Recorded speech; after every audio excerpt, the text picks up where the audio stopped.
राम राम हरे हरे हरे राम हरे राम राम राम हरे हरे हरे कृष्णा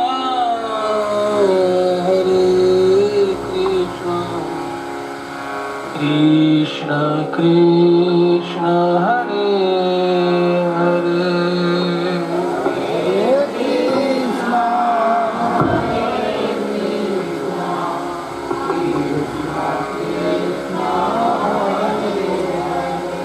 हरे राम राम राम राम हरे हरे हरे राम हरे राम राम राम हरे हरे कृष्णा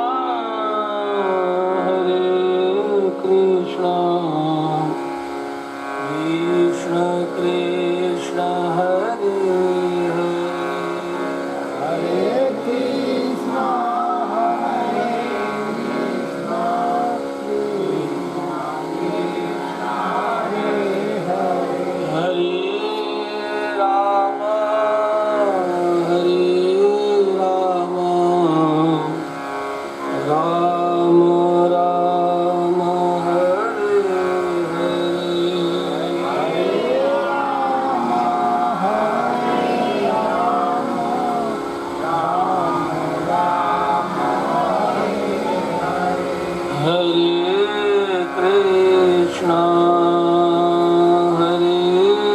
कृष्णा कृष्ण कृष्ण हरे हरे हरे कृष्णा हरे कृष्णा कृष्णा कृष्णा हरे हरे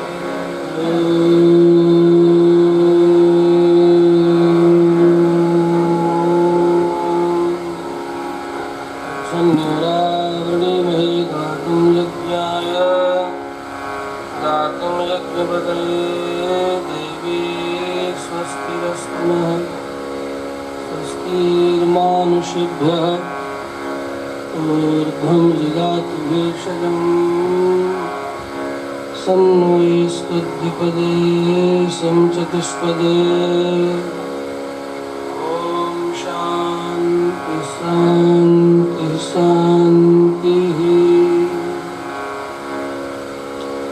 कपर्दिमतकर्दमं कपिलकल्पनावाकुरां जरत्ययमतीत्य तद्रुहिणतन्त्रोदरम् को दृष्टिकुहनामुखे निपततः परब्रह्मणः परग्रहविचक्षणो जयति लक्ष्मणो यं मुनिः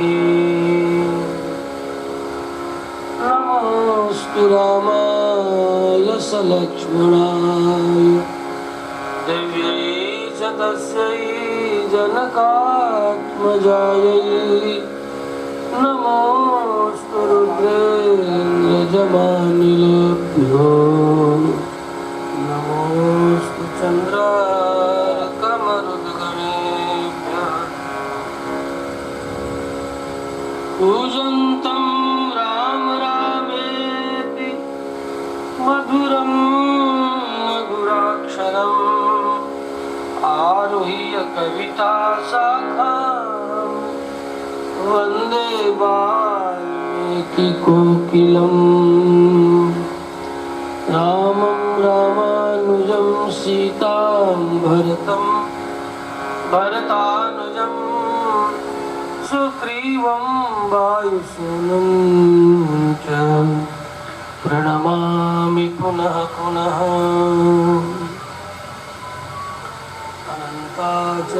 अनन्ताचार्यकृपया वेदान्तद्वयपारगम् श्रीरामकृष्णाङ्घ्रिसदभक्तम्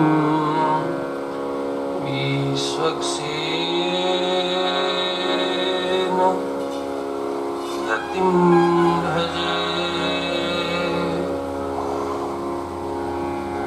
वाञ्छाकल्पतरुभ्यश्च कृपा सिन्धुभ्येव च पतितानां पावनेभ्यो वैष्णवेभ्यो नमो नमः। श्री रामभद्र भगवान की अखिल ब्रह्मांड नायक आनंद कंद सच्चिदानंद कारण करुणा वरुणालय भगवान श्रीमन्नारायण कण में व्याप्त होकर समस्त जीव जगत के क्रियाकलाप के दृष्टा कर्ता सर्जक पालक उन्हीं का परिपूर्णतम अवतार मर्यादा पुरुषोत्तम श्री रामावतार है, जिनकी लीला कथा का मनन चिंतन स्मरण चातुर्मास व्रत व्याज विगत मासाधिक से हम सब इस यज्ञीय भूमि पर बैठ करके श्रवण मनन कर रहे।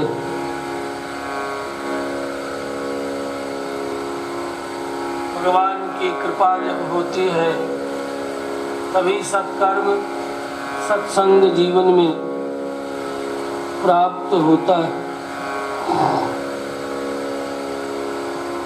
ऐसा सुखद सुंदर सुअवसर जीवन में कभी कभी मिलता है। इसका भरपूर लाभ समस्त भक्त जनों को, प्रेमी जनों को, सनातन धर्मावलंबियों को और उसमें भी विश्व पूरा ग्राम्य यह सत्संग सभा आयोजित है। एतावता इस ग्राम का विशेष उत्कट आकांक्षा के साथ योगदान है। इस सत्संग का विशिष्ट लाभ प्राप्त करें।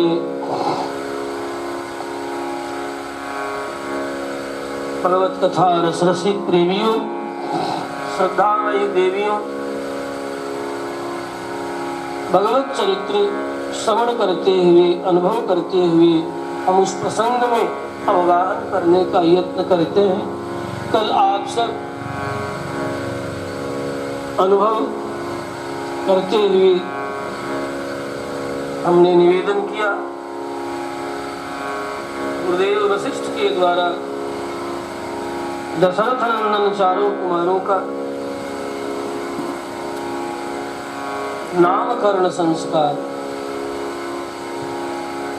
स्मेहनी ता नाम कुरियात लिखा है। पिता की उपस्थिति में पुरोहित पुत्र पौत्र आदि का नामकरण करे। तो इस संबंध में बहुत सी बातें कही गई, अवश्य आप सब ध्यान रखेंगे। महर्षि वाल्मीकि आगे निवेदन करते हैं, उत्तरोत्तर चारों भाई चंद्रमा की कला की तरह बढ़ रहे हैं। समय समय पर षोडश संस्कार के अतिरिक्त भी और भी अनेक संस्कार वर्णन किए गए हैं। याग बल इत्यादि महर्षिगणों ने 16 ही नहीं बल्कि 40 संस्कारों के संबंध में कहा। अस्तु हम उधर अब अग्रसर नहीं होंगे। तेषां जन्म क्रियादीनि सर्वकर्माण्य कारयत् सर्वे वेद विदः शूरा सर्वे लोकहिते रताः। नामकरण के बाद और जितने संस्कार हैं, चूड़ाकरण, जिस चूड़ाकरण का ही उपसंस्कार है मुंडन संस्कार, जो कि पहले मुंडन तब चूड़ाकरण। मुंडन में सिर का संपूर्ण बाल, लड़का हो चाहे लड़की, उतार दिया जाता है। इसको लोक भाषा में बाल उतारना कहते हैं ना, बाल उतार। किसी विशिष्ट नदियों के तट पर जाकर के वहाँ गौरी गणेश विश्वक्सेन सूत्रवती आदि का पूजन करके और गर्भ के बाल को उतारने को मुंडन संस्कार करते हैं। और मुंडन के बाद ये चूड़ाकरण है। तत्पश्चात जब बाल उग जाए तो उसको चूड़ाकरण माने चोटी रखना।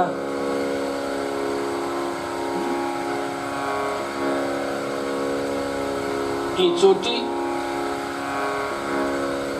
हमारी देवियां तो चाहे जिस किसी भी भाव से चोटी रखती हैं, पूरी चोटी रखती हैं। लेकिन इन सब ने तो अपनी चोटी बचा लिया, लेकिन पुरुषों ने अपनी चोटी कटा लिया। देखा जा रहा कि गांव में 100 में 2-4 लोगों के ही सिर पर, 100 से भी कहूँगा कि 1000 में 2-4 लोगों के सिर पर चोटी रह गई है। पूछो तो कहते हैं क्या बतावे, नाई ने ठाकुर ने काट दिया। अरे काट दिया कि नालायक पूरे कटवा दी। अब जिनके सिर पर नहीं है और अगले बार सब लोग छोड़ करा के तो सब लोग चोटी रख लेंगे। चोटी वाला चोटी पर पहुंचता है अधिकांश। और भी अनेक हेतु है। आपके सिर के जो मर्म स्थल है चोटी के द्वारा उसकी रक्षा होती है। अब अपवाद हर नियम का है, लेकिन चोटी का ही दूसरा नाम शिखा है जो, और अगला नाम मौली। तो आप ये धागा बांधते हैं हाथों में, इसको भी लोग मौली कहते हैं, लेकिन संस्कृत में मौली का अर्थ होता है शिखा। मूल से मौली बना है। और आपका मूल चरणों में नहीं है, आपका मूल शिखा पर है। मनुष्य के शरीर का मूल कहाँ है? जड़ का मूल तो दिखता है, लता गुल्म का मूल दिखाई पड़ता है। आपने कभी अपने मूल को ढूंढा कि आप कहाँ से बधे हैं? और मूल के बिना किसी का अस्तित्व बचता है? आज मनुष्य में मानवता का अभाव हो रहा है। क्यों? इसलिए कि मूल से रहित हो रहा है। आज भी जिसके पास मूल है उसके हृदय में मानवता उठ करके भरी हुई है। इसलिए बंधुओं, शिखा क्या है, चोटी क्या है? मूल है। जो व्यक्ति मूल को संरक्षित रखेगा उसके भीतर मानवता का निवास, अर्थात मनुष्य धर्म, मानव धर्म, मनुष्य धर्म का निवास होगा। इस वृक्ष का मूल काट दिया जाए, मुसला, इसको मुसरा भी कहते हैं। ऐसे सब तो कभी तो विचार करना ही चाहिए कि आखिर इस पेड़ का मूल किधर है? भीतर है, धरती के में छिपा हुआ है, तभी उससे वो प्राण पा रहा है, जीवन पा रहा है। तो हमारे सिर पर चोटी नहीं है फिर भी तुम जीवन पा रहे। तो आपके शरीर का जो मूल धर्म है, उस मूल धर्म से आप भटक रहे हैं। आपके जीवन में भटकाव आ रहा है या भटके हुए हैं। यदि आपके मूल नहीं है, सिर पर चोटी नहीं है, तो आप अपने मनुष्य धर्म से भटकाव की ओर अग्रसर हो रहे हो।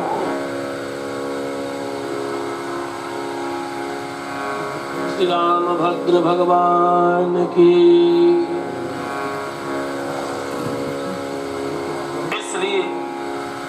शिखा अर्थात चूड़ाकरण संस्कार करा के अब कहेंगे कि अब बुढ़ौती में हम लोगों को सीखा ना पता नहीं कब से गायब। कुछ लोग कह रहे सिर के भाग झड़ गया। अच्छा ये बात भी सच है, यदि सावधान न रहो तो आज के नहीं चुके हजारों की ओर शिखा दिन रात काट रहा है। यदि सावधान न रहो तो वो बाई के वेग में शिखा उतार देगा। बाई के वेग में शिखा उतार देगा। अब कहो कि आप इसका समर्थन करेगा, हाँ समर्थन भी कर रहे हैं। हम स्वतः इसके भुक्तभोगी, दूसरे की बात हम नहीं करेंगे, हम स्वतः इसके भुक्तभोगी है, साधु जीवन में भुक्तभोगी। थोड़ी सी असावधानी हुई, अयोध्या में निवास कर रहे थे, फट से हमारी एक ओर की शिखा जो है 2 अंगुल छट से झपट दिया, बाएं खींच करके एक थप्पड़ उसके उसी समय महाभारी नारायण की देख नहीं रहा है कि मेरे सिर पर कितनी मोटी चोटी है। उसके बाद खूब रोया, गिड़गिड़ाया, क्षमा मांगा, लेकिन अब तो कट गई तो कट गई, थोड़ी सी, पूरी नहीं थोड़ी सी, एक तरफ किनारे से।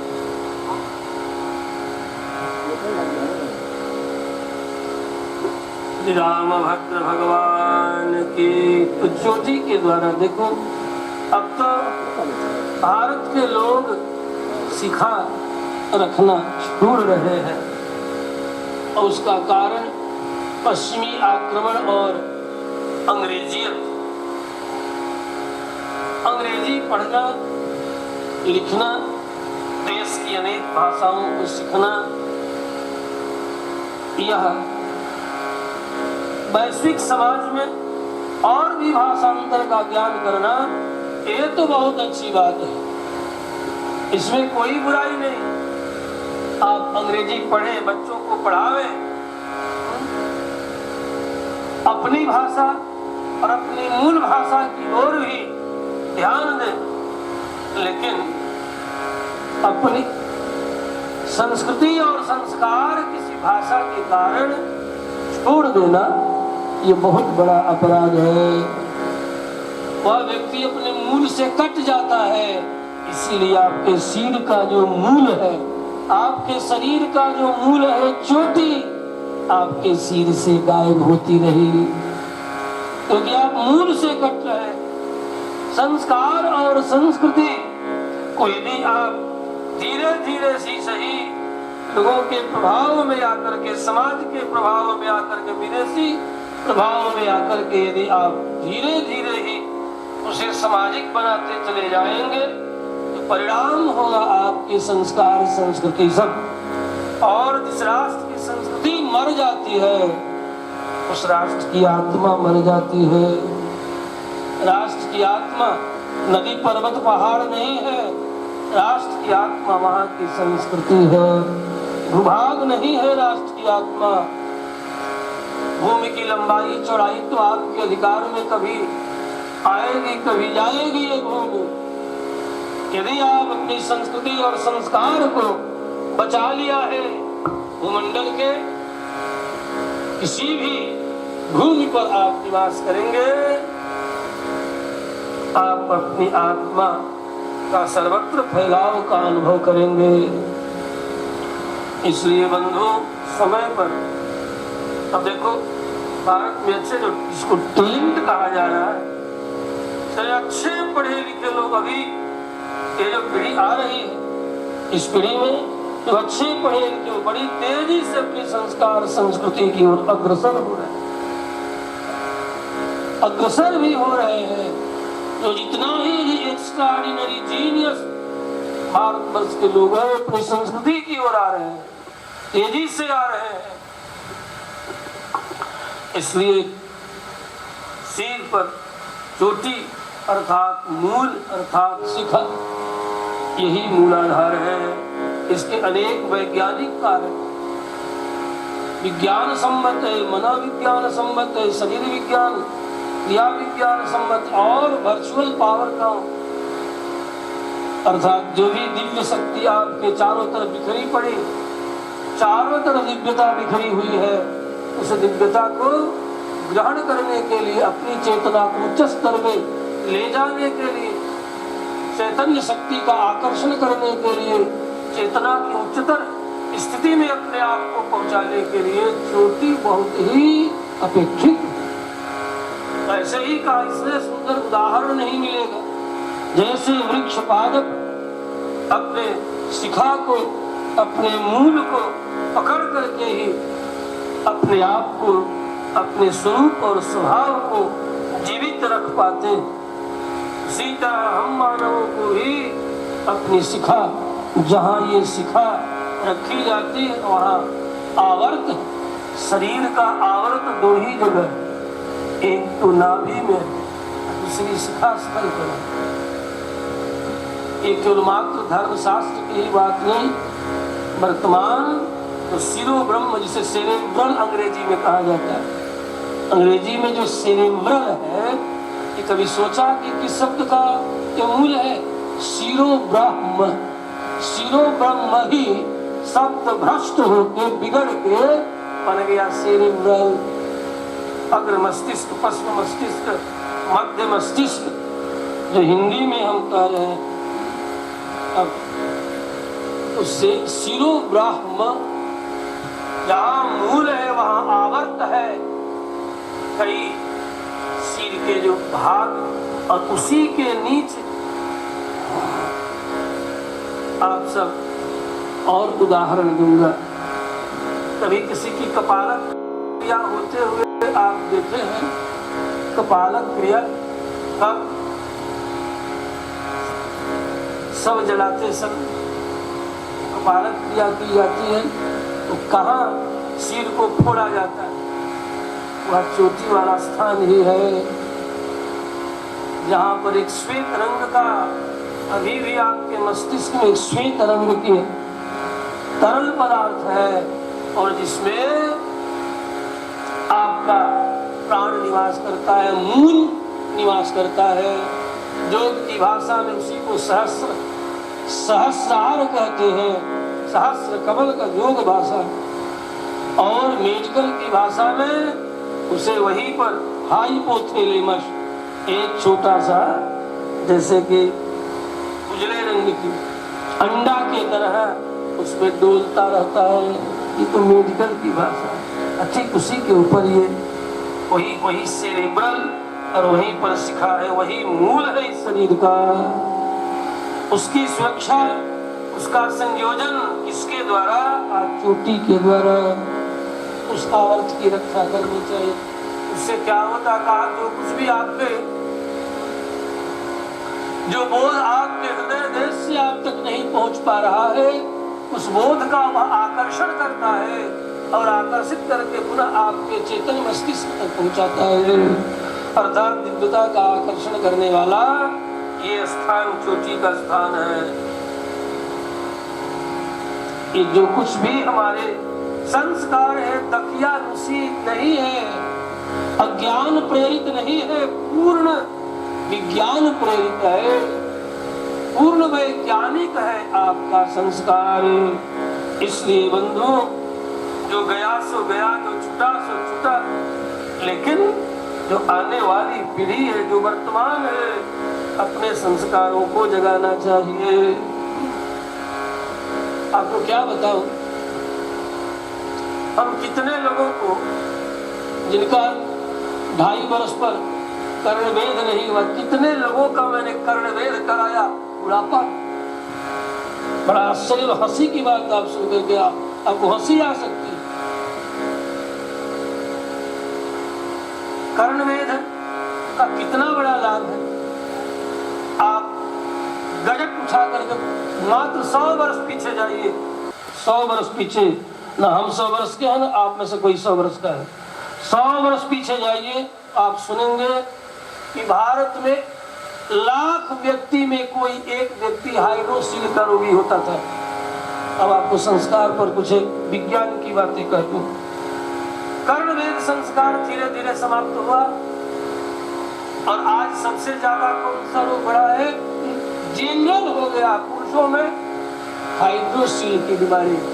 और ये मत सोचना कि केवल पुरुषों में ही हाइड्रोसील की बीमारी होती है, स्त्रियों में भी होती है। वो दूसरे नाम से उसे कहा जाता है।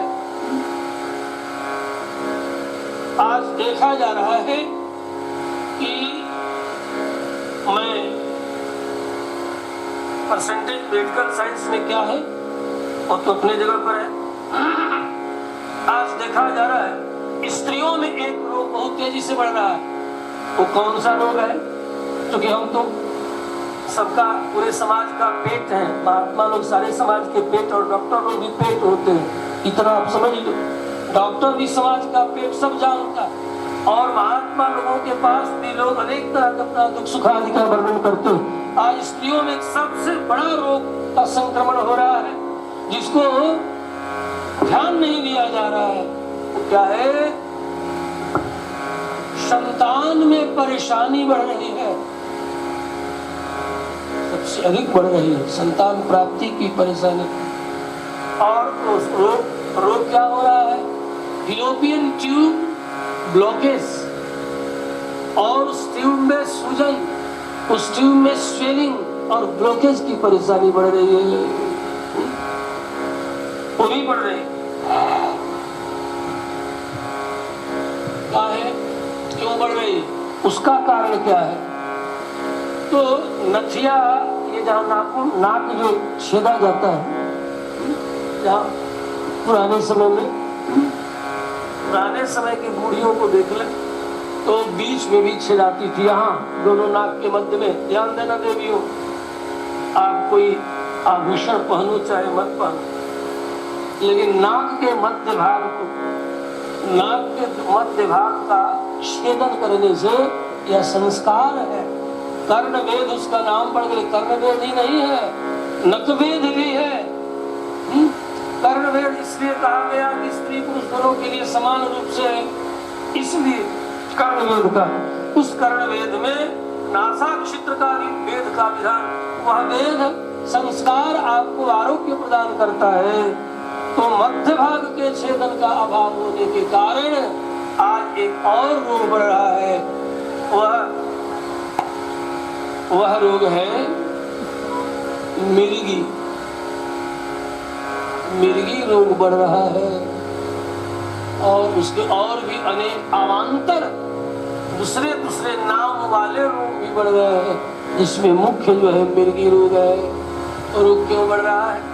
स्त्रियों में भी बढ़ रहा है, पुरुषों में भी बढ़ रहा है, लेकिन उसमें मुख्य कारण नासाक्षित्र को मध्य भाग को छेदन करने से वहां पर एक न्यूरो सिस्टम है जो प्रताड़ित होने से मिर्गी नामक रोग कभी नहीं हो सकता है।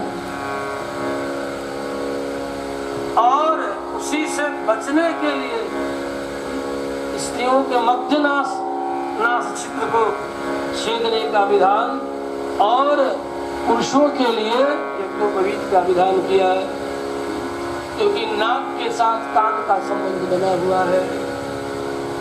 किसी के लिए कुछ, किसी के लिए कुछ, स्त्री और पुरुषों के लिए अलग अलग कुछ एक बातें बताई गई है।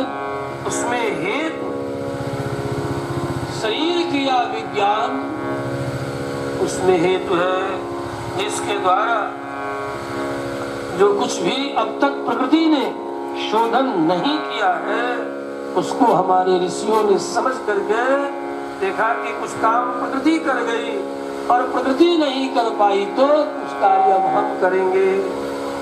इसलिए अपने ज्ञान विज्ञान के द्वारा देखा, समझा और समझ करके हमारे शरीर में भी अनेक तरह के संस्कार और शोधन, संस्कार का अर्थ है शोधन, जिसके करने से ऐसे अनेक व्याधियां, जिन व्याधियों का शमन किया जाता संस्कार के द्वारा, कुछ व्याधियां प्रकट है, स्थूल है, और कुछ व्याधियां सूक्ष्म है जो मन पर आघात करती है, बुद्धि पर आघात करती है, क्योंकि बुद्धि भी आपके शरीर का एक अंग है, मन भी आपके शरीर का एक अंग है जो कि सूक्ष्म है।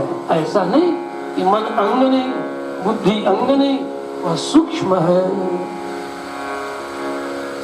तो हमें संस्कारों को कभी ये नहीं समझना चाहिए यह पुराना है, आज उसकी उपयोगिता नहीं है।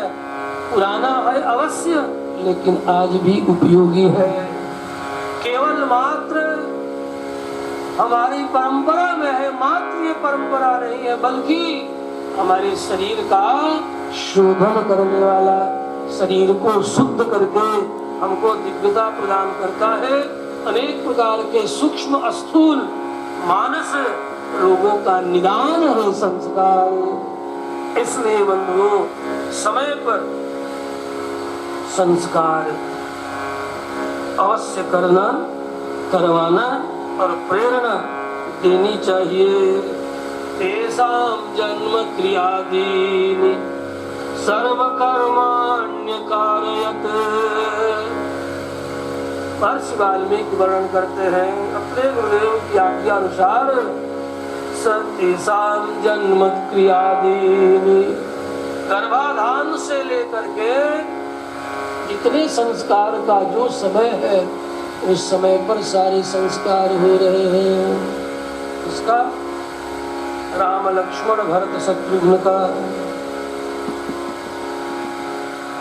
अर्थात चूड़ाकरण, मुंडन चूड़ाकरण, पुनः यज्ञोपवीत, यज्ञ में अधिकार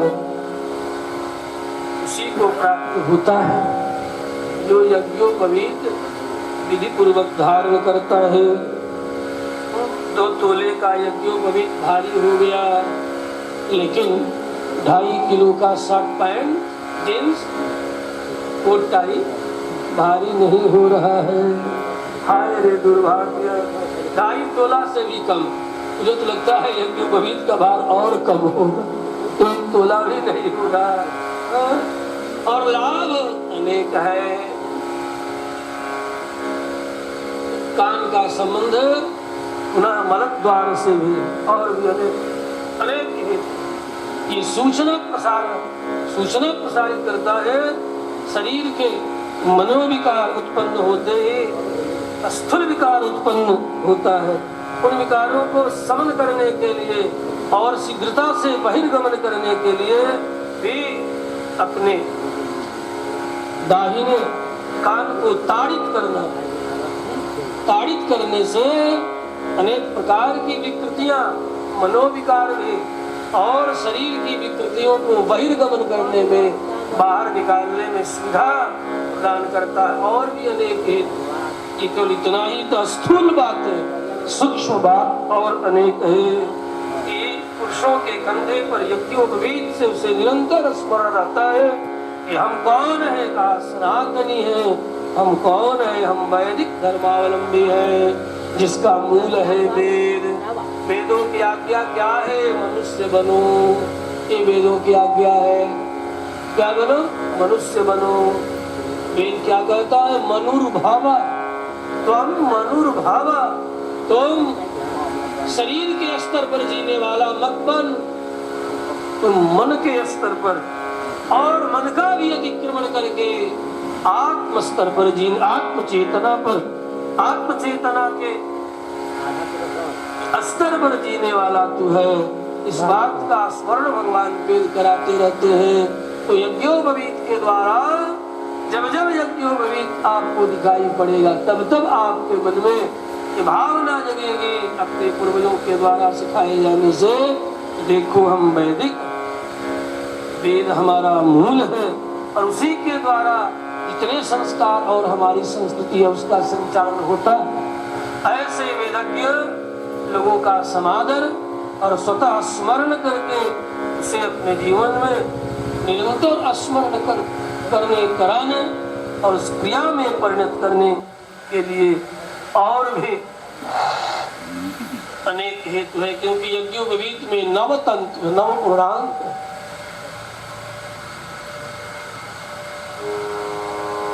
आ गया। तो सर्वे वेद विदः सूरा वैसे बिना यज्ञोपवीत वाले भी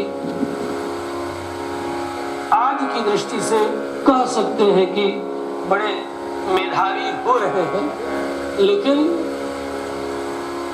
वह मेधा जो यज्ञोपवीत और यज्ञोपवीत के मूल में जो गायत्री है, आज बच्चों का यज्ञोपवीत गायब संस्कार होकर के भी कंधे पर यज्ञोपवीत नहीं। और सबसे बड़ी समस्या अभी आ रही है नई पीढ़ी को कि उनकी स्मृति बड़ी क्षीण हो रही है, स्मरण शक्ति, बुद्धि में चंचलता है और स्मृति में क्षीणता है। बुद्धि के चांचल्य को माता पिता समझते मेरा बेटा बड़ा तेज है, तेजस्वी नहीं। बुद्धि का चांचल्य ये तेजस्वी होने का लक्षण नहीं है।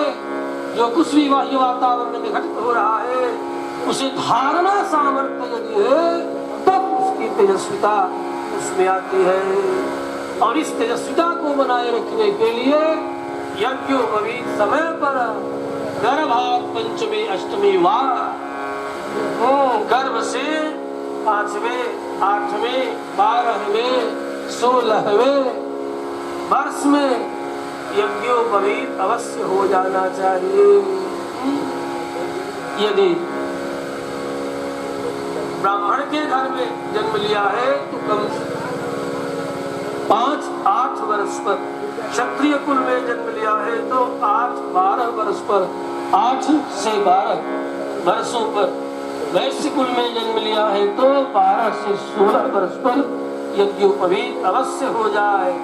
और बहुत किसी भी कारण से आपत्ति विपत्ति इत्यादि के कारण यदि विलंब होता है त्रैवर्णिकों के लिए अवश्य ही 20 का उल्लंघन नहीं होना चाहिए, नहीं तो भ्रांति हो जाता है। और 20 का उल्लंघन हो गया तो शिक्षा आरंभ हो गई, गायत्री प्राप्त नहीं हुआ।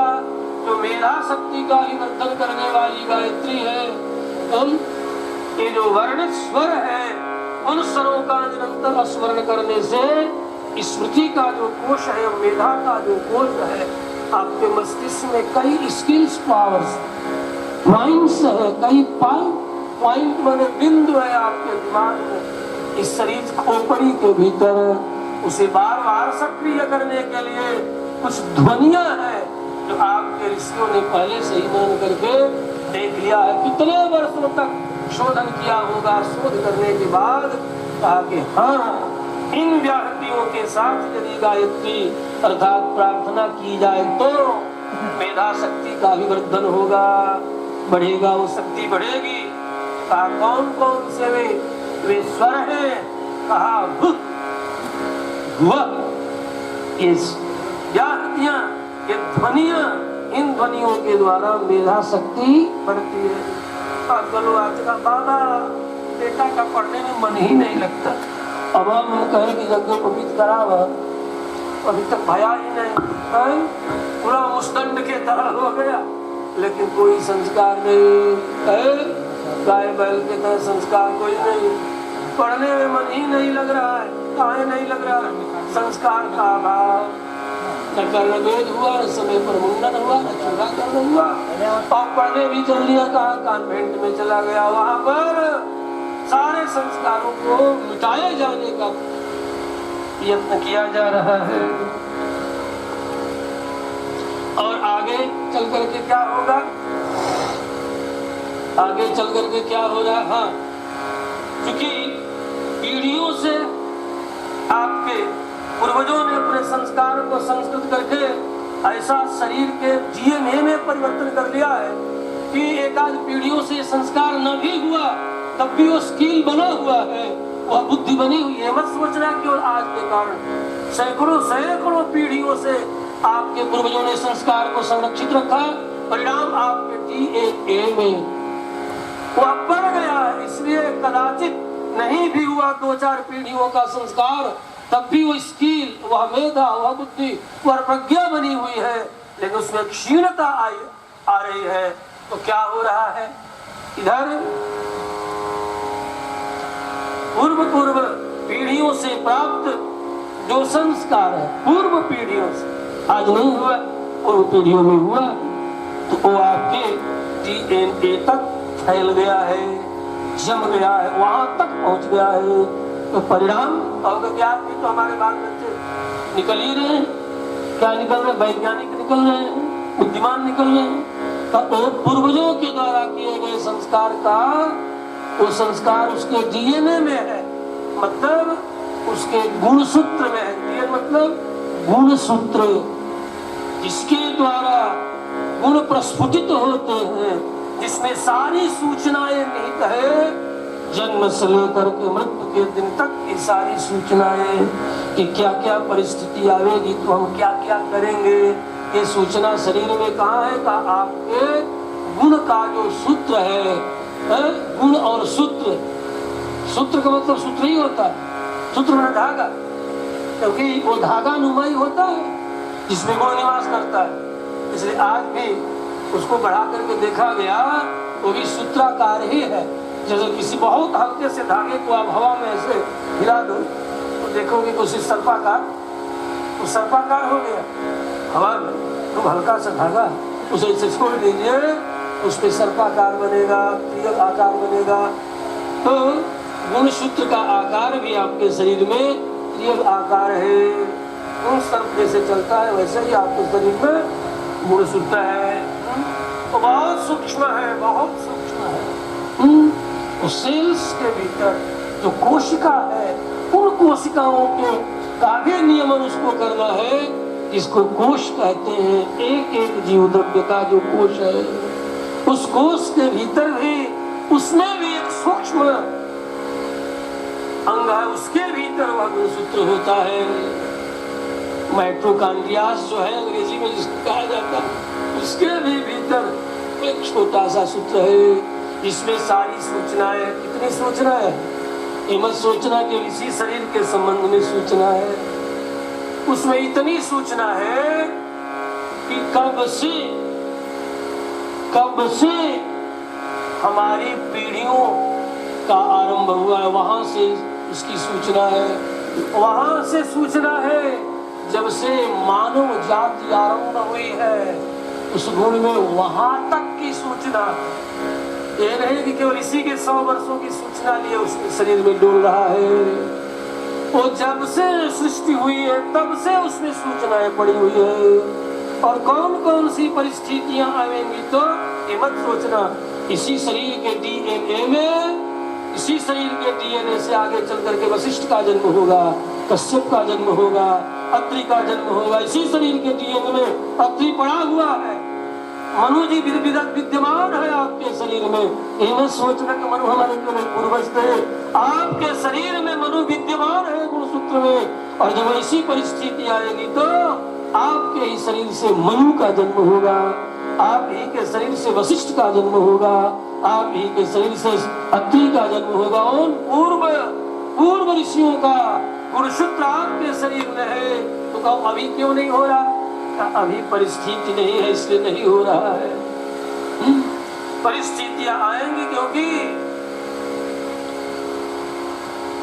पालन, प्रलय और सृष्टि का ये जो क्रम है, अखिल भुवन जनमस्तेम भंगाग लीले, संपूर्ण संसार का अनंत ब्रह्मांड की सृष्टि, पालन और प्रलय का क्रम ये निरंतर पूर्व मीमांसा के अनुसार चलता रहता है। इसका एक क्रम है, वो निरंतर चलता रहेगा। और एक समय आएगा जब महाप्रलय होगा तो सब सूक्ष्मीकृत हो जाएंगे, फिर भी आपका गुणसूत्र सुरक्षित रहेगा। अब तक जितने बार खंड प्रलय, महाप्रलय इत्यादि हुए हैं, उन सब का भी सूत्र आपके शरीर से लेकर के पादप पर्यंत, इस भूलोक से लेकर के अन्य लोकों में सारे संस्कार जड़ चेतनात्मक दोनों में निहित है। जड़ में भी निहित है और चेतन में भी निहित है। संस्कारों को जड़ भी ग्रहण करते हैं और चेतन भी ग्रहण करता है। बंधुओं, इसलिए मेरे कहने का तात्पर्य है, ये सृष्टि भगवान विश्व से आरंभ हो रही है। अये विश्व पूरा ग्राम निवासियों, समझे ना? आप गुण सूत्र में भगवान विष्णु का संकल्प भी इसी में पड़ा हुआ है, तो कहीं बाहर नहीं है। और उसी के संकल्प से स अकाम प्रयास कीजिए। उस विष्णु ने संकल्प किया और वह संकल्प कहाँ छोड़ दिया? गुण सूत्रों में डाल दिया। आपके शरीर में आज भी है, गुण सूत्रों में इतना जबरदस्त वह संकल्प है कि वह सृष्टि का संकल्प इतना जबरदस्त है कि आज भी आपके मन बुद्धि का मंथन करके जो विश्व का संकल्प है, उस संकल्प के अनुसार आपको चलने के लिए बाध्य वह संकल्प करेगा। क्या उनका संकल्प है? मैं सृष्टि करूंगा। स अकामयत, इसलिए उसने संकल्प किया, उसने कामना की। एको हम बहुश्याम प्रजाएय, मैं अकेला बहुत बनूंगा।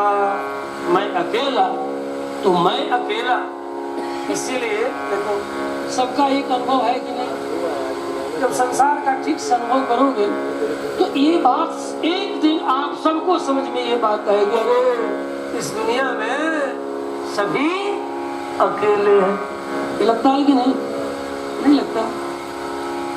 जरा जीवन को आगे पीछे घुमा करके देखो तो देखोगे कि सबका यह अनुभव प्राप्त होगा। लगता तो है कि समाज है, घर है, परिवार है, सब है, लेकिन उसके बाद भी एक ऐसा क्षण आपके जीवन में आता है, आएगा, आता रहता है, जब आप देखोगे अरे ऐसी परिस्थिति में तो मैं बिल्कुल अकेला पड़ गया।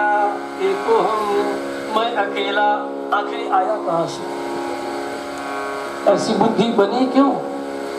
यही है आपके गुण सूत्र में वो पड़ा हुआ है कि जब आप देखेंगे कि अब तो जैसे लौकिक दृष्टि से किसी कार्य विशेष में यदि आपका किसी का सहकार सहयोग न मिले तो उस समय आप अपने को क्या बात अलग थलग पड़ जाते हैं और अरे अब तो मैं अकेला हो गया। ऐसी जब भावना आपके हृदय में जगती है उस समय कौन सी भावना है? वह वैष्णवी भावना है, वो ईश्वरीय भावना है, वो आत्मस्थ भावना है, वो ईश्वर की भावना है, आत्मस्थ भावना है। और उस भावना से व्यक्ति आत्मबली बनता है। इसलिए बार बार ना आवे तब भी इसको बार बार स्मरण करना चाहिए कि देखो इस संसार में अकेले जन्म लेकर के आया हूँ और अकेले पुनः चला जाऊंगा, मैं अकेला हूँ। ये संस्कार पड़ा हुआ है और कभी न कभी आवे तो फट से उसको पकड़ करके सूत्रित कर लेना चाहिए। फिर सबसे सबको सहकार है, इसलिए समाज और परिवार में रहते हुए सबको सब के सहकार का जब स्मरण हो, क्योंकि इस बात के लिए भगवान विष्णु भी एक हूँ मैं बहुत बनूंगा, तो वही जो एक है वही बहुत बना है। तो बहुत्व में एकत्व का दर्शन, यही भारतीय दर्शन है। बहुत्व में, बहुदेववाद में, बहुत प्राणियों में लता उन्माद। तभी बाद के ऋषियों ने वेदांत को इस रूप में कहा और आपके प्राइम को बार बार बोल रहे हैं वसुधैव कुटुम्बकम। क्या कहा? वसुधैव, ये सारी वसुधा ही नहीं, हमारी वैदिक भावना तो अखिल अनंत ब्रह्मांड को कुटुंब के रूप में, परिवार के रूप, सारे ये ब्रह्मांड के एक एक जो अंडाकार ग्रह नक्षत्र आदि है सभी एक ही परिवार के हैं, एक से ही है। ऐसा नहीं कि सूर्य कहीं अन्यत्र से आ गया और शनि शुक्रादि कहीं अन्यत्र से उनका जन्म हो गया। ये सब जन्म पाने से पूर्व सबके सब एक ही से सबका जन्म हुआ है। ये सारे ग्रह नक्षत्र एक ही पिंड से, एक ही विराट पुरुष परमात्मा श्री विष्णु के शरीर में सब एक साथ थे। ये आकाश में टिमटिमाते हुए जो तारे देख रहे हैं, twinkle twinkle little star, how I wonder what you are. अरे दादा, ये कितने आश्चर्यजनक है, छोटे छोटे टिमटिमाते हुए तारे। ये सारे जड़ ब्रह्मांड से लेकर के आपके शरीर में निवास करने वाला चेतन तक, ये सब एक ही से है। कहा किससे है? कहा जिनके नाम पर विष्णुपुरा ग्राम का नाम पड़ गया, उसी विष्णु के द्वारा ये सारा एक हम बहुश्याम वही एक बहुत बने हैं और बहुत बनने का संकल्प आज भी हमारे और आपके गुण सूत्रों में निहित है। तभी आपके गुण सूत्र आज भी एक से अनेक होने की निरंतर कामना करते रहते हैं। तभी गृहस्थ है तो अपनी बिंदु परंपरा के द्वारा एक से अनेक होना चाहता है। और मान लो कि जिसने विवाह नहीं किया वह अपने नाद परंपरा के द्वारा एक से अनेक होने का संकल्प चलता ही रहता है। नाद परंपरा गुरु शिष्य संबंध के द्वारा एक से अनेक बनने का, और बिंदु परंपरा पिता पुत्र संबंध के द्वारा वह एक नहीं रहना चाहता, अनेक बनना चाहता है कि दादा मैं तो अकेला, तो फट से विवाह कर लिया और विवाह करने के बाद 1.5 में विलंब हो गया।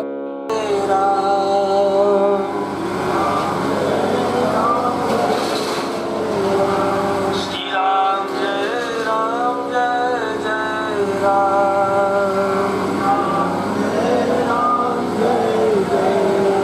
अस्थि संस्कार का तात्पर्य शोधन, मन बुद्धि चित्त शरीर का शोधन।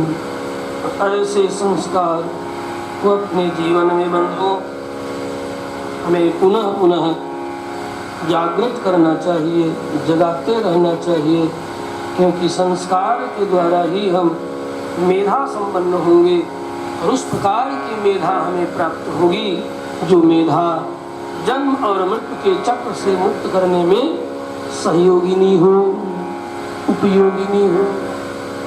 इसलिए भारतीय वैदिक सनातन हिंदू धर्मावलंबी बंधुओं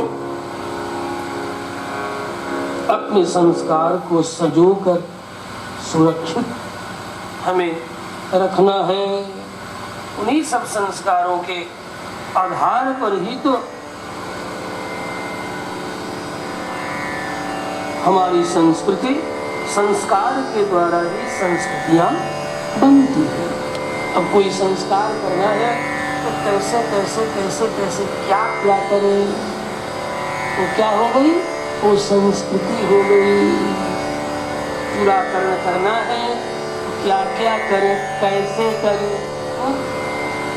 उन वेदों की आज्ञा को अनेक सूत्रकारों ने, प्रिय सूत्रों ने बताया है कि आपको नामकरण करना है, ऐसे ऐसे आप करेंगे, ये क्रियाएं करेंगे। तो उससे उन क्रियाओं के द्वारा एक समुदित संस्कृति का निर्माण। इसलिए संस्कारात् संस्कृति ही, संस्कार के द्वारा ही संस्कृति जीती है और जन्मती है, जन्म लेती है। अस्तु थोड़े में अब उपनयन संस्कार भी यज्ञोपवीत को कहा जाता है। उप माने समीप, नयन माने ले जाना। समीप ले जाने की क्रिया का किसके समीप कहा, ज्ञान विज्ञान के समीप ले जाने के निमित्त किया जाने वाला जो संस्कार है उसी का नाम है यज्ञोपवीत। लोक भाषा में जनेऊ, जनेऊ, यहाँ के लोक भाषा में जनेऊ कहते हैं। जनेऊ, ये जनेऊ कैसे बन गया, यज्ञोपवीत शब्द ही बिगड़ करके जनेऊ हो गया। यज्ञ से यज्ञ वाला जो ले लिया। अब उपवीत का जो उप है उसका उकार आ गया और वो मिलके इस तरह बिगड़ा, यज्ञोपवीत शब्द बिगड़ा और बिगड़ करके जनेऊ हो गया। अब वह जनेऊ पूरा रूढ़ किसमें हो गया, केवल धागा में, सूत्रात्मक धागा में जनेऊ रूढ़ हो गया। तो थोड़ा जनेऊ लाना है, जनेऊ नहीं पहने, मतलब धागा में रूढ़ हो गया। ठीक है, वो रूढ़ हो गया, लेकिन यज्ञोपवीत नामक संस्कार है और जिस संस्कार के द्वारा वह धागा संस्कारित होता है वह धागा आगे चल कर के यज्ञोपवीत कहलाया। यज्ञ के द्वारा उप निकट यज्ञ के निमित्त निकट लाए जाने की जो क्रिया का स्मरण दिलाने वाला यह जो सूत्र है उसका नाम भी यज्ञोपवीत पड़ गया। यह संस्कार है उपनयन। यज्ञोपवीत उपम समीपम नयते, किसके समीप? वेद के समीप। वेद माने ज्ञान राशि। ज्ञान राशि के निकट। ज्ञान राशि कहाँ है? गुरु के हृदय में, शिक्षक के हृदय में विद्यमान है। ज्ञान का राशि कहाँ विद्यमान है? गुरु के हृदय में विद्यमान है। तो गुरु समीपम आनयनम नयनम उपनयनम, गुरु के निकट ले जाने वाली क्रिया का नाम है यज्ञोपवीत संस्कार। उसके द्वारा भी चारों कुमारों का संस्कार किया गया। चारों दशरथ कुमार पश्चात गुरुकुल में, अर्थात ज्ञानियों के निकट, जहाँ ज्ञानियों का कुल निवास करता है। अपने भी रहते हैं और पूरे अपने वंशधरों को भी उसी काम में लगाए हुए। कोई भी काम बार बार करो और अपने निकट रहने वालों को उसी करने में लगाओ।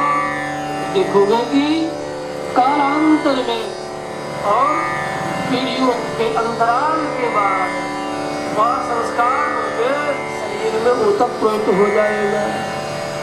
इस तरह ज्ञानियों के कुल के निकट ले जाना उपनयन है। गुरुओं का कुल निवास करता गुरुकुल कहते हैं। चारों कुमारों को गुरुकुल में ले जाया गया। सभी सद्गुण संपन्न हुए, सभी ज्ञान संपन्न हो गए। फिर भी उन सब में श्री रामभद्र सत्य पराक्रमी, तेजस्वी और गुरुजनों को भी बड़े प्रिय हैं। अब ऐसा थोड़े है कि केवल गुरुकुल है तो केवल एकमात्र पढ़ाने वाले वहाँ केवल वशिष्ठ ही। वशिष्ठ का पूरा समुदाय उस कार्य में लगा हुआ है। हजारों की संख्या में विशाल गुरुकुल है, जिसको आज के शब्द में कहेंगे कि यूनिवर्सिटी, विश्वविद्यालय। और अपने अनेक वंशधरों के साथ सारे राज्य के बालकों को शिक्षित करने की जिम्मेवारी निःशुल्क। कितना बड़ा था, कोई निःशुल्क यह क्रिया हो रही है।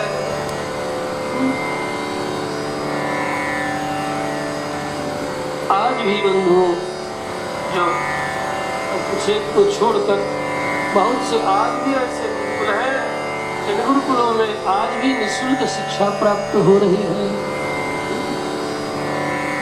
जहाँ अमीर गरीब हर प्रकार के बालक शिक्षित हो रहे हैं। श्री रामभद्र भगवान की तो उपनयन संपन्न हुआ है और उपनयन से सभी ज्ञान संपन्न हुए हैं। तेषामपि महातेजा रामः सत्य पराक्रमः इष्टः सर्वस्य लोकस्य शशांक इव निर्मलः। फिर भी लग रहा है कि महर्षि वाल्मीकि को भी राम के प्रति अधिक प्रेम है, इसलिए भी कह रहे हैं इन चारों में सबसे अधिक राम महातेजस्वी है, सत्य पराक्रमी है और निर्मल चंद्र के तरह उनका जस कीर्ति ज्ञान विज्ञान गुरुकुल में फैल रहा है। बड़ी तेजस्वी रामायण शिरोमणि का भगवान श्री रामभद्र के निर्मल नामक गुण की व्याख्या करते हुए कहते हैं, निर्मल का तात्पर्य आश्रित मल निवर्तन हेतु, अपने शरण में आए हुए में जो कुछ भी दोष है उस दोष को हटाने का सामर्थ्य है रामभद्र में। इसलिए इन्हें निर्मल कहा गया। जैसे किसी को फला तो बड़ा निर्मल है, निर्मल अर्थात उसके निकट जाने वालों का भी मन दोष दूर हो जाए, दूर करने का सामर्थ्य हो जिसमें, वह व्यक्ति निर्मल कहलाता है। आश्रित मन निवर्तन हेतु अथवा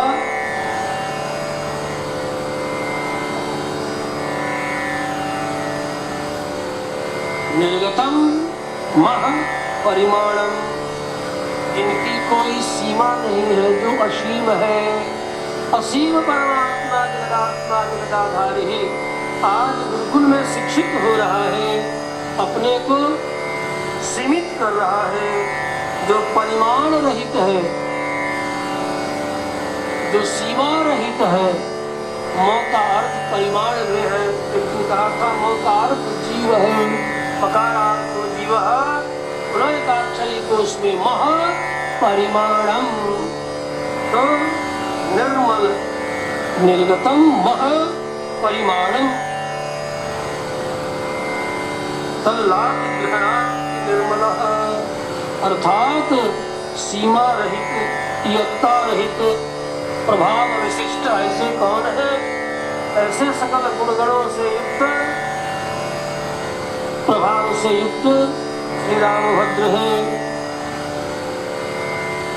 जिनके निकट जो आश्रित पहुंच जाए तो उनके मलों को नष्ट कर देते हैं।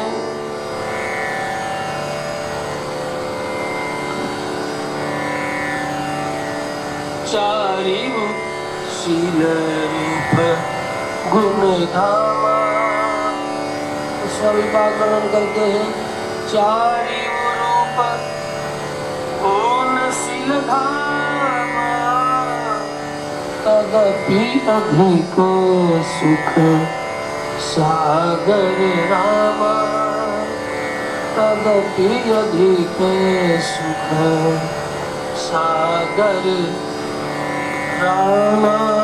चारिव शील रूप गुण धामा, शील रूप और गुण, यद्यपि शील भी गुण ही, लेकिन गुण को अलग गोसाई जी ने कहा, जरूर कुछ सोच समझ करके कहा होगा।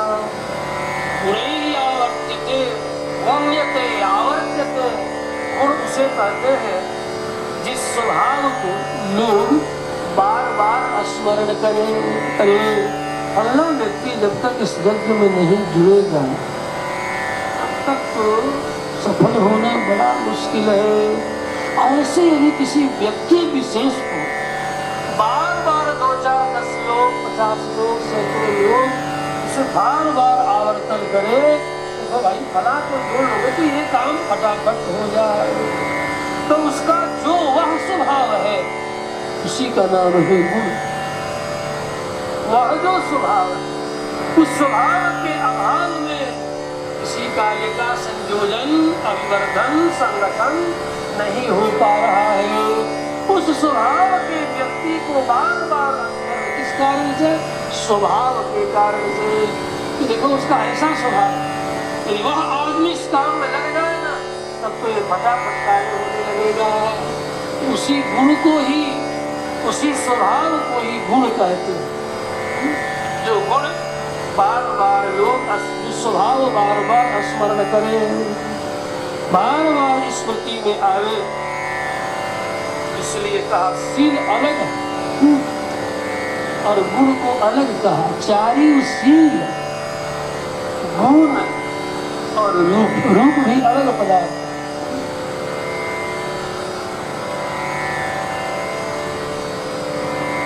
जो कि आंखों का विषय है, रूप आंखों का विषय है, शील अनुभव का विषय है और गुण स्मृति का विषय है। जो सहसा स्मरण में आवे, जो कि समाज के लिए, परिवार के लिए, राष्ट्र के लिए, जनपद के लिए उपयोगी हो, बार बार स्मृति में आवे, उसको गुण कहते हैं। जो आंखों के दर्शन का विषय हो उसे जो आंख ही केवल देख सकती है और कान नहीं समझ सकता, रूप को कान के द्वारा नहीं समझा जा सकता, जिह्वा के द्वारा नहीं समझा जा सकता, अन्य किसी भी चार ज्ञान इंद्रियों के द्वारा नहीं समझा जा सकता। रूप को केवल आंख के द्वारा ही समझा जा सकता है।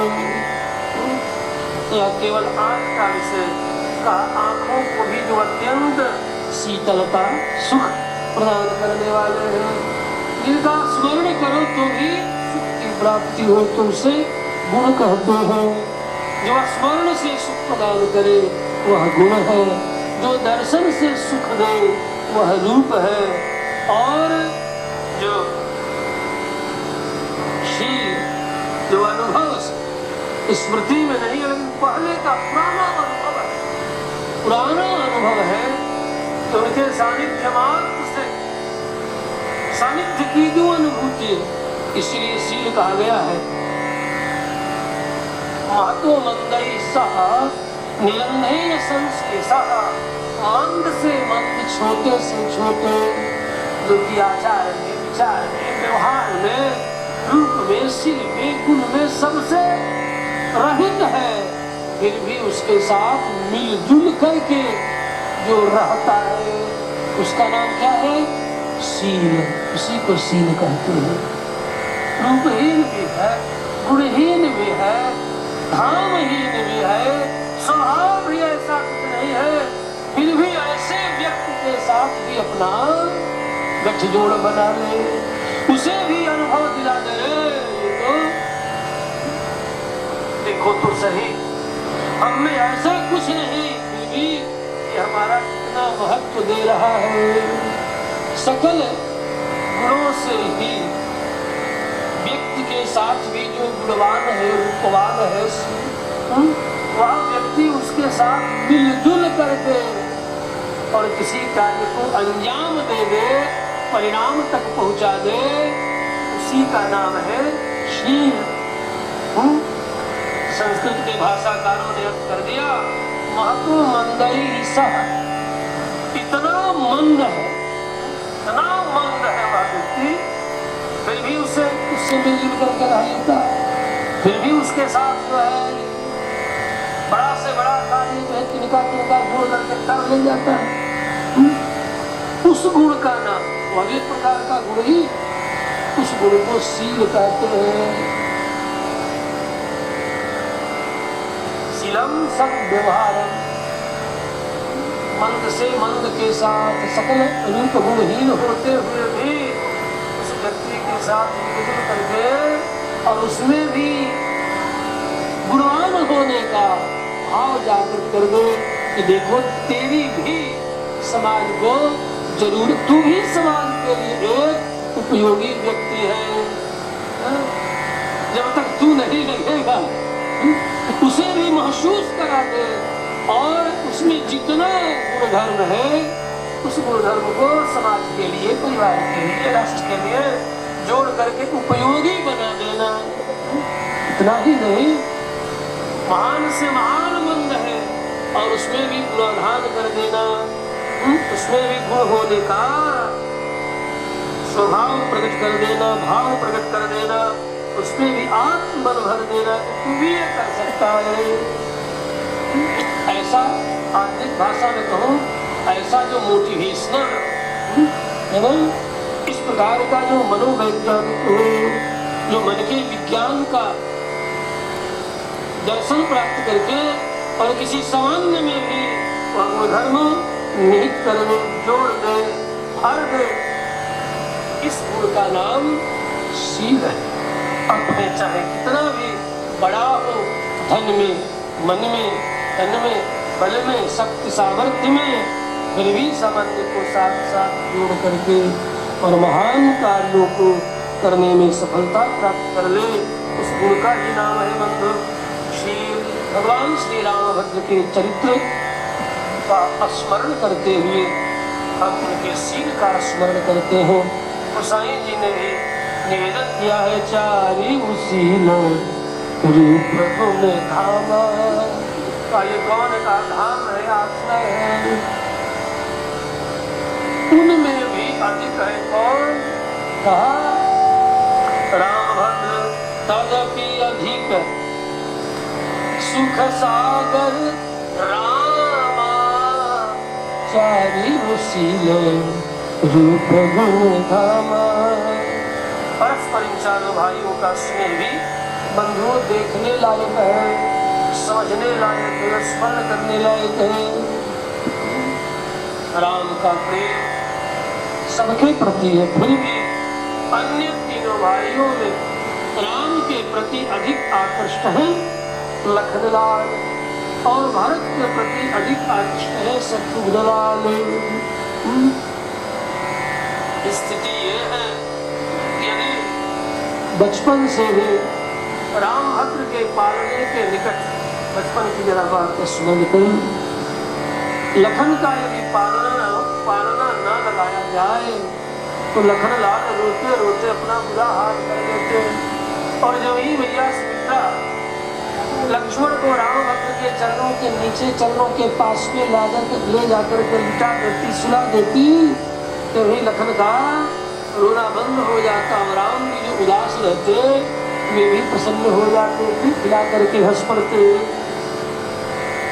बचपन से ही चारों भाइयों में, क्योंकि चारों एक दूसरे के लिए हैं, या यूं कहो कि चारों कोई और नहीं है, राम के ही अंश है।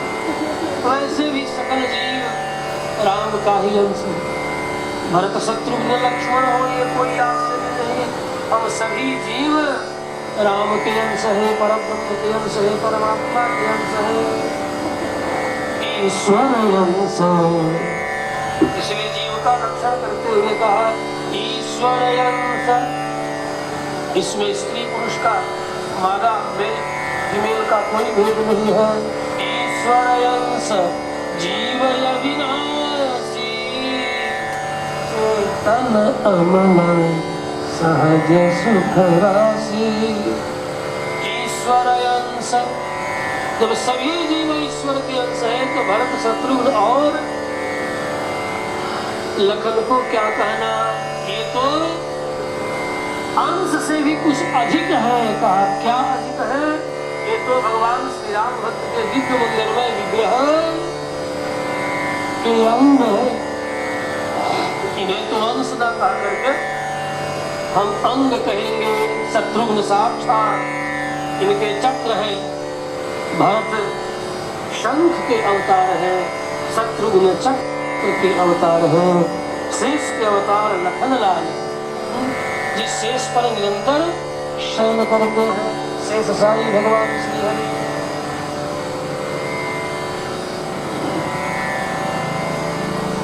अतः चारों के प्रति परस्पर अनुराग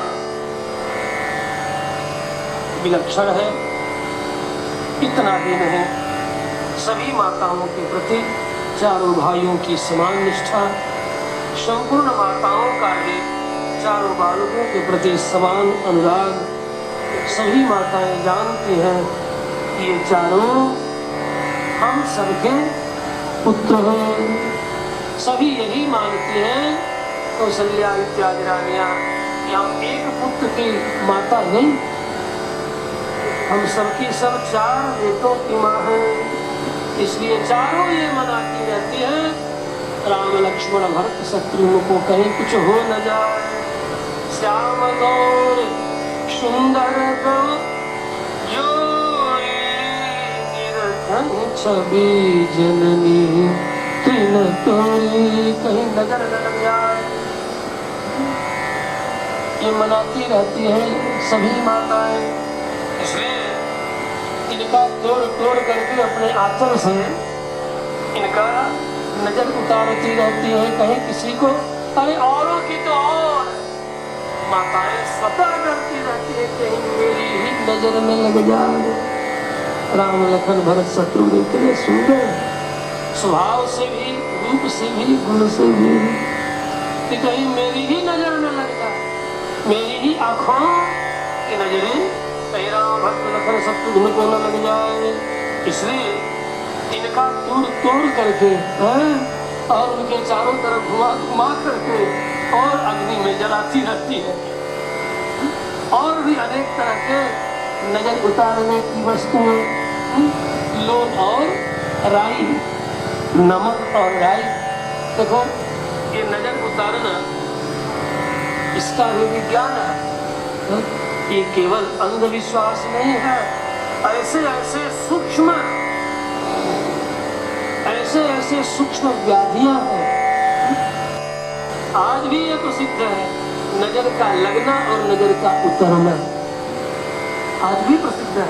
और ये मत सोचो कि ये केवल अंधविश्वास है, यह भी एक प्रकार का सूक्ष्म रोग है जो कि अति सूक्ष्म है। नजरों के प्रभाव से व्यक्ति संक्रमित होता है और नजरों के ही प्रभाव से व्यक्ति संक्रमण से दूर भी हो जाता है, स्वस्थ भी हो जाता है। अलग अलग नजरें हैं। अब जिनके नजरों में पॉजिटिविटी अधिक है अर्थात सकारात्मकता अधिक है, उनके दर्शन करने मात्र से ही अंग आनंद से भर जाए, सुख से भर जाए। और जिनकी नजरों में निगेटिविटी अर्थात नकारात्मकता अधिक है, उनको देखते ही सब लगता है कि सब सुई मुई मुरझाए जैसे हो जाए। ऐसा आप देखेंगे, जीवन में अनुभव किए होंगे, करेंगे, तो कहीं मेरी ही नजर न लग जाए। क्या ऐसा भी होता है क्या? हाँ, कभी कभी माताओं का भी नजर बालक पर अति स्नेह है, अति दुलार, अति प्रेम के कारण उनकी नजर, क्योंकि अतिशय प्रेम भी, अतिशय दुलार भी यदि अति हो जाए तो आपके अंग अंग से एक प्रभाव का निर्माण होता है। और उस प्रभाव के भीतर यदि व्यक्ति आ जाए तो उससे भी ज्वर होता है, जिसका नाम है प्रेम ज्वर। पुत्र के प्रति भी यदि अत्यधिक लाड़ प्यार दुलार है तो देवियों उससे भी बालक को ज्वर होता है, जिसका नाम है प्रेम ज्वर। और कहीं बालक दूर हो जाए उससे भी बालक को ज्वर होता है, जिसका नाम है वियोग ज्वर। मातृ वियोग से भी बालक को ज्वर होता है। हाँ? इसलिए ना बहुत अधिक ना बहुत दूर, अपनी भी भावनाओं पर संयम, माता पिता सगे संबंधियों को भी बालकों के प्रति अपनी भावनाओं पर संयम रखना चाहिए। और कदाचित यदि नजर लग ही जाए तो से उतारने की भी विधि है। आग में अनेक तरह के तीनता है और एक तरह की सामग्रियां हैं। उन सामग्रियों में दो मुख्य है, अनेक, लेकिन यहाँ अधिक न कहेंगे दो, इसमें की पीला सरसों और शुद्ध समुद्री नमक नहीं, पर्वतीय नमक, संधव नमक, संधा नमक, ये दो, इन दोनों को मिला करके अग्नि में उसे चारों तरफ से स्पर्श करा करके दूर दूर से घुमा करके चक्राकार दक्षिणावर्त और सामने की अग्नि में उसे डाल दिया जाए। तो नजर के कारण अतिशय स्नेह, चाहे वह निकट के संयोग का स्नेह हो अथवा दूरी वियोग के कारण हो, उन दोनों का समन होता है। यह एक विज्ञान सम्मत पद्धति है। और धीरे धीरे यहाँ आ करके पश्चिम के लोग भी सीख करके यहाँ से जा रहे हैं। और एक भारतीय बाबा को इसी का बिना उठा लिया है, यही समझाने का। तो पूरे विश्व में घूम घूम करके इन्हीं बातों का प्रचार वे कर रहे हैं। और वैज्ञानिक जो यंत्र है उन यंत्रों के द्वारा दिखा भी रहे लोग, देखो किस तरह नजरें लगती है और किस तरह नजरें उतरती है। नजरें उतरते ही बालकों के स्वस्थ होने, बालक की अमृतों को भी नजर लगता है। ये मत जानना कि वृद्ध को नहीं लगे, बालक को कुछ अधिक लगेगा, इसलिए कि अभी संसार में वो शीघ्र आया है और भावनात्मक रूप से बालक का हृदय बिल्कुल निर्मल है, इसलिए उस पर ये प्रभाव जो जितना ही अधिक हृदय में निकट होगा उस पर नजर का प्रभाव अधिक होगा, जो जितना ही भाव प्रधान होगा, भावना की प्रधानता के कारण ये सब होता है अस्त। इसलिए गोसाई जी को भी लिख देना पड़ा कि छवि राम लखन भरत शत्रुघ्न के छवि अर्थात उनका स्वरूप को देख करके मन में भावना लगती है कहीं मेरी नजर न लग जाए, इसलिए त्रिनत्तोरी अनेक तरह के औषधीय तिनकाओं को अग्नि में चारों तरफ घुमा करके डाल देती हूँ। ये सब लीलाएं हो रही हैं, होने में श्री राम लक्ष्मण भरत शत्रुघ्न परस्पर स्नेह में भरे हुए इनका समय व्यतीत हो रहा है। अनेक संस्कारों में यज्ञोपवीत पर्यंत सकल संस्कार संपन्न हुए हैं, अनेक लीलाएं इनकी पाल लीलाएं हो रही हैं। उन समस्त लीलाओं का स्मरण मनन करने मात्र से भगवत कृपा प्राप्त करके हम सब जीव भगवान के नित्य आनंदमय धाम के अधिकारी बनते हैं, यह निसंदेह तत्व है। अब आज बस इतना ही, खेती गृहस्थी नौकरी व्यापार आदि करते हुए भगवान श्री मर्यादा पुरुषोत्तम रामभद्र और उनके अंशों सहित का जो चरित्र है दिव्य है, इसे श्रवण कर मनन कर आनंदानुभव हम इस लोक में और परलोक में प्राप्त करते हैं। हरे राम हरे राम राम राम हरे हरे हरे राम हरे राम राम राम हरे कृष्णा कृष्ण कृष्ण